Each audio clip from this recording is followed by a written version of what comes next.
Alors avant de dire de quoi ça parle, c'est qui parle.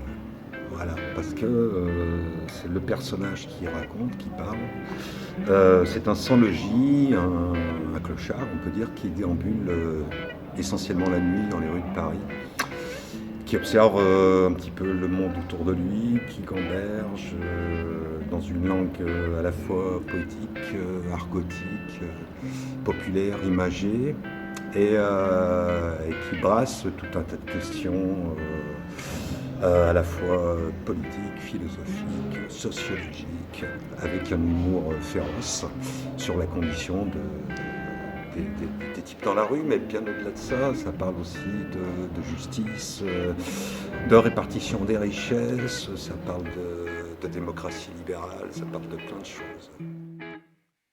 Alors, Jehan Rictus, c'est un poète de la toute fin du 19e, du début du 20e siècle. Un poète assez singulier puisque sa poésie est une poésie en langage populaire, très imagé, qui utilise beaucoup l'argot.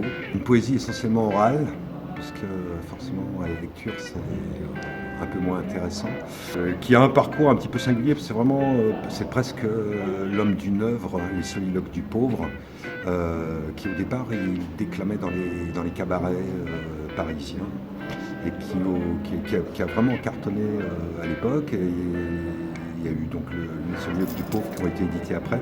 Après, il est un peu tombé dans l'oubli, on redécouvre un petit peu aujourd'hui parce que comme c'est une poésie un peu en langage des faubourgs, elle a été un peu mise, elle n'a pas eu forcément la reconnaissance des poètes de son époque.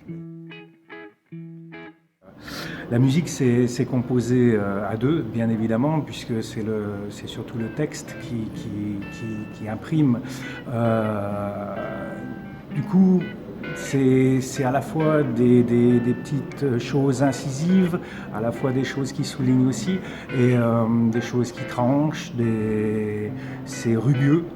C'est une guitare électrique, c'est un peu sale, c'est la rue. Quand tout le monde doit être dans son lit, Bibi trimarde dans Paris. Boyaux frais, cœur à la dérive, en long, en large, sur ses deux rives. En été, les arpions brûlés, en hiver, les rognons cinglés. La nuit, toute la ville est à moi. J'en suis, comme qui dirait l'or.